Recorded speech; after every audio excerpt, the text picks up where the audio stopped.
Today I am going to show you how to make a simple angled fence to cut a cove in two boards, like so.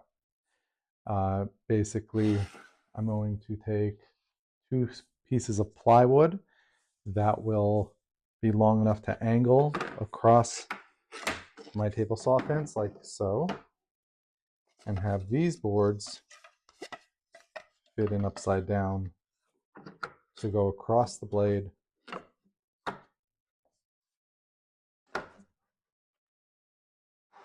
to cut the cove inside of them.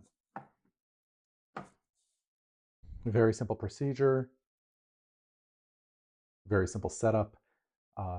Make sure you don't raise your blade up too quickly, too much, because you want to take a small amount off of your boards at a time.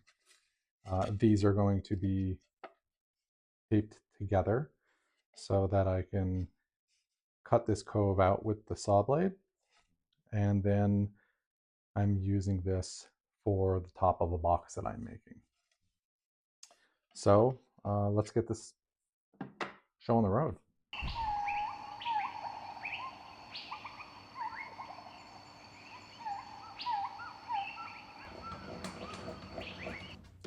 Get this show on the road? Now you can understand why I do voiceover. Maybe I need a teleprompter. I don't know. Anyway, so this is a piece of 1/2-inch plywood I had left over.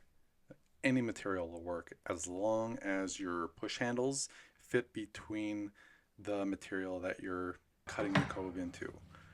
Otherwise, have material for your fence that's more shallow than what you're cutting the cove into. Then figure out how deep you want your cove to be by placing your material next to the blade, rising it up until you're satisfied. Then remove your riving knife, put tape in front and behind the blade. This way you know where your max cut height should be, and then lower the blade all the way down.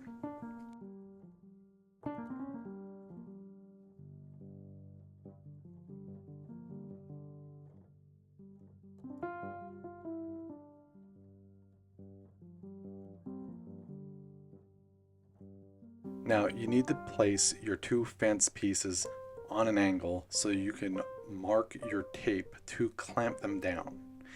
The angle of the fence determines the width of the cut. The more horizontal the fence, the wider it'll be.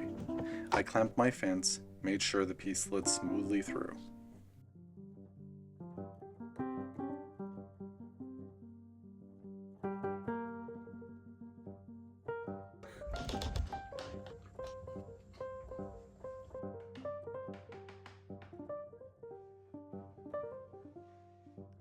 Alright, now it's time to make the cuts. You raise the blade up slowly. One turn on my saw raises the blade 1/16 of an inch. I take a pass, flip the board, take another pass, and then raise the blade and repeat. Taking a pass on both sides makes sure I have matching cuts. Go slow and continuous. The best way to do this is to use a single board, not this taped together board like I have. There is a possibility of you pushing down in the center and it catching on the blade, but I was very careful not to get too close to the edge with my cuts. But if you have a single board, you do your cuts and then you could rip it in half and you end up with your cove on both sides.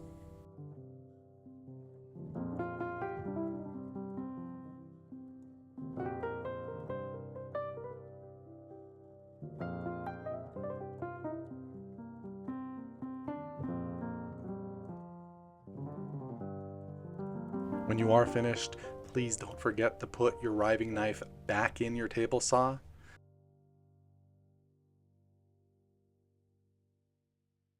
Nice, simple, and practically free. Use it for molding, accents, box tops, whatever you can think of. Actually, feel free to list more in the comments below. I'm sure you all have way more thoughts on what we can do with this than I do. But thank you for watching, and if you feel I deserve it, like and subscribe. I'll see you on the next one.